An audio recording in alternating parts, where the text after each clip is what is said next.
ये आकाशवाणी रायपुर है। प्रादेशिक समाचार बुलेटिन के साथ मैं निशा नैयर।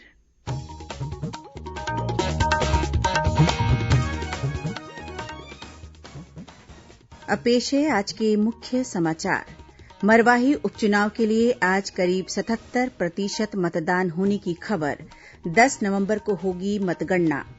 उच्च न्यायालय ने छत्तीसगढ़ पीएससी की प्रारंभिक परीक्षा के 3 प्रश्नों की जांच कर दोबारा मेरिट लिस्ट जारी करने के दिए आदेश। केंद्र सरकार ने स्पष्ट किया है कि जन धन खातों सहित बैंक के 60 करोड़ बचत खातों पर कोई सेवा शुल्क नहीं लगता है। और बीजापुर जिले में सुरक्षा बलों के साथ हुई मुठभेड़ में एक माओवादी मारा गया। दंतेवाड़ा जिले में 10 माओवादियों ने किया आत्मसमर्पण।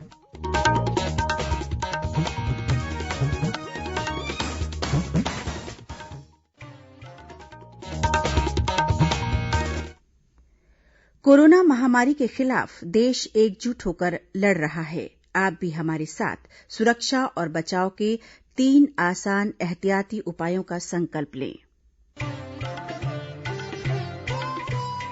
कोविड-19 से बचाव और सुरक्षित रहने के 3 उपाय। मास्क लगाएं, 2 गज दूरी है जरूरी, सुरक्षित दूरी रखें, हाथ और मुंह साफ रखें। अब समाचार विस्तार से। मरवाही विधानसभा उपचुनाव के लिए आज शांतिपूर्ण तरीके से मतदान संपन्न हुआ। अंतिम समाचार मिलने तक 77% लोगों ने वोट डाले हैं। हालांकि ये आंकड़े अनंतिम हैं और इनमें कुछ परिवर्तन हो सकता है। आज हुए मतदान के साथ ही 8 उम्मीदवारों का भाग्य ईवीएम में कैद हो गया। इस उपचुनाव के लिए मतगणना 10 नवंबर को होगी और इसी दिन परिणामों की घोषणा कर दी जाएगी। आज सुबह मतदान शुरू होने से पहले उम्मीदवारों के प्रतिनिधियों की उपस्थिति में मॉकपोल कराया गया। वहीं निर्वाचन आयोग के दिशा निर्देशों के अनुसार कोरोना संक्रमण से बचाव के लिए मतदान केंद्रों में थर्मल स्कैनिंग के बाद ही मतदाताओं को प्रवेश दिया गया। इसके अलावा पोलिंग बूथों में सभी वोटरों के हाथ सैनिटाइज कराने के साथ ही उन्हें दास्ताने भी दिए गए। सभी मतदाताओं को मतदान केंद्रों में मास्क धारण किए रहने और सुरक्षित दूरी बनाए रखने की भी हिदायत दी गई थी। मरवाही उपचुनाव के लिए आज सुबह 8 बजे मतदान शुरू हुआ, जो शाम 6 बजे तक चलता रहा। मतदान के दौरान आज कई मतदान केंद्रों के बाहर मतदाताओं की लंबी कतारें भी देखी गईं। शुरुआत में मतदान की रफ्तार काफी धीमी थी, लेकिन बाद में इसमें काफी तेजी आई। मतदान केंद्रों में महिलाओं और युवाओं के साथ साथ बड़ी संख्या में बुजुर्ग और दिव्यांग भी वोट डालने पहुंचे थे। मरवाही विधानसभा क्षेत्र में मतदान के लिए 286 मतदान केंद्र बनाए गए थे। इन केंद्रों में आज मतदान के अंतिम 1 घंटे में कोरोना प्रभावित मतदाताओं को वोट डालने की सुविधा प्रदान की गई। स्वतंत्र, निष्पक्ष और शांतिपूर्ण मतदान संपन्न कराने के लिए सभी मतदान केंद्रों में सुरक्षा के कड़े इंतजाम किए गए थे। मतदान केंद्रों में सीएफ और सीआरपीएफ के जवानों की तैनाती के साथ ही कई पोलिंग बूथों में वेबकास्टिंग की व्यवस्था भी की गई थी। छत्तीसगढ़ उच्च न्यायालय ने राज्य लोक सेवा आयोग सीजीपीएससी की मुख्य परीक्षा के आयोजन को लेकर आज एक अहम निर्णय दिया है। न्यायालय ने पीएससी 2019 की प्रारंभिक परीक्षा के 3 प्रश्नों की जांच कर दोबारा मेरिट लिस्ट जारी करने के आदेश दिए हैं। हाईकोर्ट ने प्रश्न क्रमांक 2, 76 और 99 की दोबारा जांच करने के लिए कहा है। साथ ही न्यायालय ने यह भी आदेश दिया है कि मेरिट लिस्ट जारी करने के 3 महीने के भीतर मुख्य परीक्षा का आयोजन किया जाए। इस मामले की सुनवाई न्यायमूर्ति गौतम भादुड़ी की सिंगल बेंच में हुई। गौरतलब है कि इस मामले में 24 अभ्यर्थियों ने सीजीपीएससी की प्री परीक्षा के मॉडल उत्तरों को लेकर हाईकोर्ट में याचिका दायर की थी, जिसके बाद न्यायालय ने मुख्य परीक्षा के आयोजन पर रोक लगा दी थी। ये मुख्य परीक्षा 18 अक्टूबर को होने वाली थी। प्रदेश में कोरोना संक्रमित मरीजों की जल्द पहचान कर उनका इलाज सुनिश्चित करने के लिए स्वास्थ्य सुरक्षा अभियान चलाया जा रहा है। इसके तहत मितानिन आंगनबाड़ी कार्यकर्ता और सहायिकाएं गांवों और शहरों में सर्वे कर संदिग्ध मरीजों की पहचान करेंगी और उनकी सूची स्वास्थ्य विभाग को सौंपेंगी। आगामी 31 दिसंबर तक चलने वाले इस अभियान के तहत हर बुधवार और गुरुवार को सर्वे किया जाएगा। स्वास्थ्य विभाग ने बताया कि इस अभियान के माध्यम से अधिक लोगों तक पहुंचने के लिए राज्य में 72,000 से अधिक मितानिनों और अन्य कर्मियों को प्रशिक्षण दिया जा चुका है। बीते 28 अक्टूबर तक राज्य में 35 लाख से अधिक घरों में सर्वे कर संदिग्ध मरीजों की पहचान की गई है। इस सर्वे में कोरोना से मिलते जुलते लक्षणों वाले 61,000 से अधिक मरीज मिले हैं, जिनकी कोरोना जांच की जा रही है। इस बीच स्वास्थ्य मंत्री टीएस सिंहदेव ने लोगों से अपील की है कि वे कोरोना से संबंधित लक्षणों के बारे में सर्वे टीम को सही जानकारी दें और अपनी जांच कराएं। उन्होंने कहा कि कोरोना संक्रमण की पहचान जल्द होने और इलाज मिलने से इससे होने वाली मृत्यु को कम किया जा सकता है। वहीं योग प्रशिक्षक पुष्कल चौबे ने भी लोगों से कोरोना से बचाव के लिए आवश्यक सावधानी बरतने की अपील की है। नमस्ते मित्रों, जैसा कि आप सभी जानते हैं कि कोरोना के साथ लड़ाई हमारा देश बहुत अच्छे तरीके से लड़ रहा है, तो मैं पुष्कर चौबे आपसे यही निवेदन करना चाहता हूं कि इस लड़ाई को अंत तक लेकर जाएं। बिल्कुल ढिलाई न बरतें। कहीं भी जाएं तो मास्क जरूर पहनें। भीड़भाड़ वाले इलाकों में जाने से बचें। अगर जाएं तो 1 मीटर की मिनिमम दूरी बनाकर रखें और बार बार सैनिटाइजर और साबुन से हाथ अवश्य धोते रहें। याद रखिए, जब तक दवाई नहीं तब तक ढिलाई नहीं। उधर नारायणपुर जिले में स्वास्थ्य सुरक्षा अभियान के सफल संचालन के लिए जिला स्तरीय टास्क फोर्स समिति का गठन किया गया है। जिला पंचायत के मुख्य कार्यपालन अधिकारी राहुल देव ने आज इस समिति की बैठक ली और अधिकारियों को आपसी समन्वय तथा तालमेल के साथ कार्य करने के निर्देश दिए। वहीं दुर्ग जिले के ग्रामीण क्षेत्रों में होम आइसोलेशन में रहने वाले कोरोना संक्रमित मरीजों की सतत निगरानी के लिए जिला स्तरीय मॉनिटरिंग टीम का गठन किया गया है। जनपद पंचायत के मुख्य कार्यपालन अधिकारी को इस टीम का नोडल अधिकारी नियुक्त किया गया है। इस बीच जांजगीर चांपा जिले के कलेक्टर यशवंत कुमार ने सभी खंड चिकित्सा अधिकारियों को प्रतिदिन की जाने वाली कोरोना वायरस की जांच के लिए लक्ष्य दिया है। जिला कलेक्टर ने अवकाश के दिनों में भी कोरोना की जांच जारी रखने के निर्देश दिए हैं। इधर कोरोना संक्रमण से बचाव के लिए इस वर्ष अंबिकापुर में छठ पर्व के दौरान तालाब और नदियों के किनारे घाट नहीं बनाए जाएंगे। ये निर्णय अंबिकापुर में जिला कलेक्टर संजीव कुमार झा और महापौर अजय तिर्की ने छठ घाट समिति के सदस्यों के साथ हुई एक बैठक में लिया। प्रदेश में समर्थन मूल्य पर धान खरीदी का कार्य जल्द से जल्द शुरू करने की मांग को लेकर आज राजनांदगांव सहित अनेक जिलों के ब्लॉक मुख्यालयों में भारतीय जनता पार्टी के पदाधिकारियों और कार्यकर्ताओं ने प्रदर्शन किया। इस दौरान भाजपा कार्यकर्ताओं ने मुख्यमंत्री के नाम जिला प्रशासन को ज्ञापन सौंपा।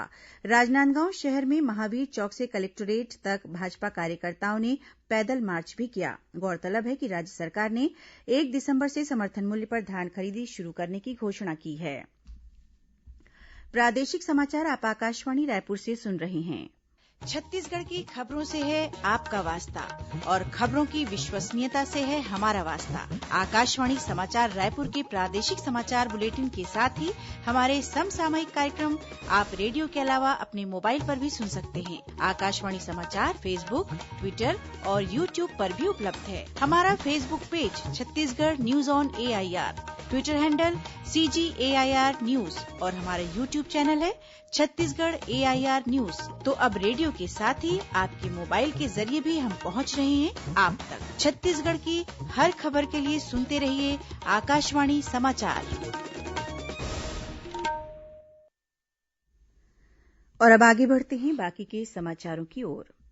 केंद्र सरकार ने स्पष्ट किया है कि जनधन खातों सहित बैंक के 60 करोड़ बचत खातों पर कोई सेवा शुल्क नहीं लगता है। वित्त मंत्रालय ने कहा है कि मीडिया में ऐसी खबरें आ रही हैं कि सार्वजनिक क्षेत्र के कुछ बैंक सेवा शुल्कों में वृद्धि कर रहे हैं। मंत्रालय ने कहा है कि शुल्कों में कोई वृद्धि नहीं की गई है। मंत्रालय के अनुसार बैंक ऑफ बड़ौदा ने इस महीने से प्रतिमाह निःशुल्क नकदी निकालने और जमा करने की बारंबारता के बारे में कुछ बदलाव किए थे। इसके तहत हर महीने निःशुल्क नकदी लेन देन की बारंबारता 5 बार से घटाकर 3 बार कर दी गई थी। मंत्रालय के अनुसार बैंक ऑफ बड़ौदा ने बताया है कि उसने कोविड-19 की मौजूदा स्थिति को देखते हुए ये बदलाव वापस लेने का फैसला किया है।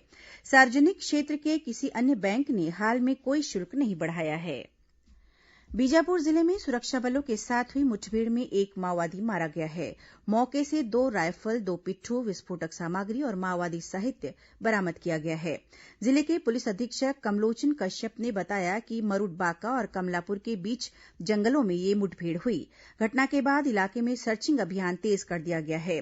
इसी जिले में सुरक्षा बलों ने 4 माओवादी मिलिशिया सदस्यों को गिरफ्तार करने में सफलता हासिल की है। इन माओवादियों के खिलाफ स्थायी वारंट जारी किए गए थे। केंद्रीय रिजर्व पुलिस बल CRPF के जवानों ने जांगला थाना क्षेत्र से इन माओवादियों को गिरफ्तार किया है। इन पर विस्फोटक लगाने, मतपेटी लूटने, जनप्रतिनिधियों और पुलिसकर्मी की हत्या और आगजनी सहित कई अन्य गंभीर वारदातों में शामिल रहने का आरोप है। वहीं सुकमा जिले में भी एक स्थायी वारंटी माओवादी को गिरफ्तार किया गया है। जिले के पुलिस अधीक्षक कन्हैयालाल ध्रुव ने बताया कि सीआरपीएफ और जिला पुलिस बल की संयुक्त टीम गश्त पर निकली हुई थी। इसी दौरान केरलापाल इलाके से इस माओवादी को गिरफ्तार किया गया। इधर दंतेवाड़ा जिले में 10 माओवादियों ने आत्मसमर्पण किया है। इनमें से 5 माओवादी के ऊपर इनाम भी घोषित किया गया था। ये माओवादी मलांगीर क्षेत्र में सक्रिय थे। इन पर जवानों की हत्या और सड़कों को क्षतिग्रस्त करने जैसी कई घटनाओं में शामिल रहने का आरोप है। जिले में लोन वर्राटू अभियान के तहत अब तक 187 माओवादी आत्मसमर्पण कर चुके हैं। इनमें 50 इनामी माओवादी भी शामिल हैं। वहीं बीजापुर जिले में माओवादियों द्वारा लगाए गए प्रेशर बम की चपेट में आने से 2 ग्रामीण घायल हो गए हैं। पुलिस के अनुसार गंगालूर थाना क्षेत्र में सुरक्षा बलों को निशाना बनाने के उद्देश्य से माओवादियों ने प्रेशर बम लगा रखा था। आज नैनपाल गांव के ग्रामीण जंगल जा रहे थे, तभी इनमें से 2 ग्रामीण विस्फोटक की चपेट में आ गए।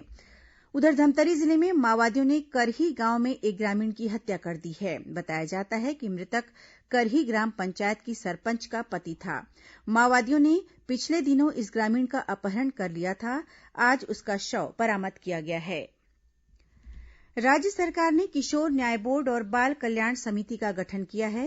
राजधानी रायपुर सहित प्रदेश के 20 जिलों में किशोर न्याय बोर्ड के सदस्यों की सूची जारी कर दी गई है। वहीं बाल कल्याण समिति के अध्यक्ष सहित सभी सदस्यों के नामों की भी घोषणा कर दी गई है। रायपुर जिले में बाल कल्याण समिति का अध्यक्ष सरवत हुसैन नकवी को बनाया गया है। कर्मचारी चयन आयोग द्वारा 10वीं 12वीं स्नातक और उससे ऊपर के शैक्षणिक योग्यता वाले पदों पर भर्ती के लिए परीक्षा की तिथि घोषित कर दी गई है। ये परीक्षाएं 6, 9 और 10 नवंबर को रायपुर के 2 परीक्षा केंद्रों में 2 पालियों में आयोजित की जाएगी। डिप्टी कलेक्टर पूनम शर्मा को परीक्षा के सुचारू संचालन के लिए नोडल अधिकारी बनाया गया है। वहीं अंबिकापुर स्थित सैनिक स्कूल में आगामी शिक्षा सत्र में प्रवेश के लिए प्रक्रिया जारी है। इच्छुक बच्चे 19 नवंबर तक ऑनलाइन आवेदन जमा कर सकते हैं। इस स्कूल में 6वीं और 9वीं कक्षा की 122 सीटों पर प्रवेश के लिए बीते 20 अक्टूबर से ऑनलाइन आवेदन जमा करने की प्रक्रिया चल रही है। प्रवेश के लिए अगले वर्ष 10 जनवरी को राज्य के विभिन्न परीक्षा केंद्रों में परीक्षा आयोजित की जाएगी। कोरोना संकट का दौर होने के बावजूद प्रदेश में भू दस्तावेजों के पंजीयन में 13% से अधिक और राजस्व प्राप्ति में 8% से ज्यादा की वृद्धि दर्ज की गई है। राज्य सरकार से मिली जानकारी के मुताबिक पिछले वर्ष अक्टूबर महीने तक दस्तावेजों के पंजीयन से करीब 117 करोड़ 60 लाख रुपए का राजस्व प्राप्त हुआ था, जबकि इस वर्ष राजस्व प्राप्ति बढ़कर 127 करोड़ 85 लाख रुपए हो गई है। अंबिकापुर के भिट्ठीकला में अवैध रूप से संचालित एक पटाखा गोदाम पर पुलिस की स्पेशल टीम ने कार्रवाई कर बड़ी मात्रा में विस्फोटक बनाने के लिए इस्तेमाल होने वाली सामग्री बरामद की है। जब्त की गई चीजों में सोरा गंधक और सिल्वर पाउडर शामिल है। पुलिस ने इस गोदाम को सील कर दिया है और इसके संचालक के खिलाफ मामला दर्ज किया गया है। पुलिस की विशेष टीम ने कल रात ये कार्रवाई की। बताया जाता है कि गोदाम संचालक ने तय मात्रा से अधिक विस्फोटक गोदाम में जमा कर रखा था। अब कुछ अन्य खबरें संक्षिप्त में।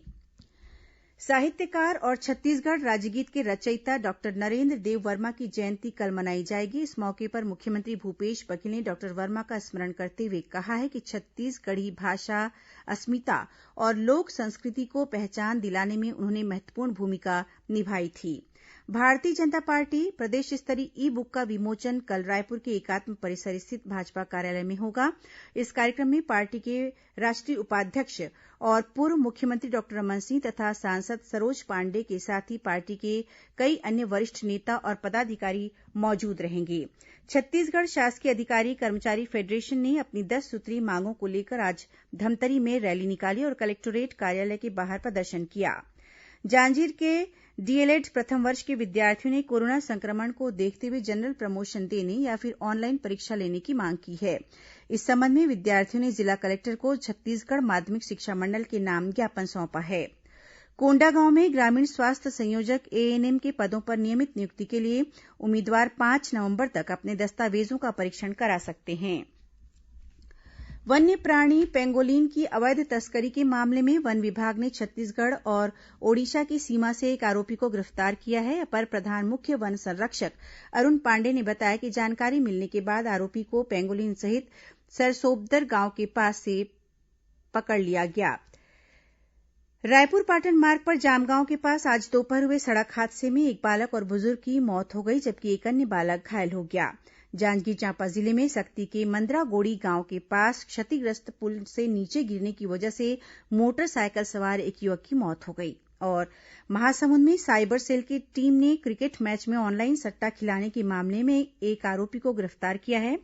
आरोपी के पास से लाखों रुपए की सट्टा पट्टी के साथ ही अन्य चीजें बरामद की गई हैं। अंत में मुख्य समाचार एक बार फिर। मरवाही उपचुनाव के लिए आज करीब 77% मतदान होने की खबर। 10 नवंबर को होगी मतगणना। उच्च न्यायालय ने छत्तीसगढ़ पीएससी की प्रारंभिक परीक्षा के 3 प्रश्नों की जांच कर दोबारा मेरिट लिस्ट जारी करने के दिए आदेश। केंद्र सरकार ने स्पष्ट किया है कि जनधन खातों सहित बैंक के 60 करोड़ बचत खातों पर कोई सेवा शुल्क नहीं लगता है। और बीजापुर जिले में सुरक्षा बलों के साथ हुई मुठभेड़ में एक माओवादी मारा गया। दंतेवाड़ा जिले में 10 माओवादियों ने किया आत्मसमर्पण। इसी के साथ प्रादेशिक समाचार बुलेटिन समाप्त हुआ। नमस्कार।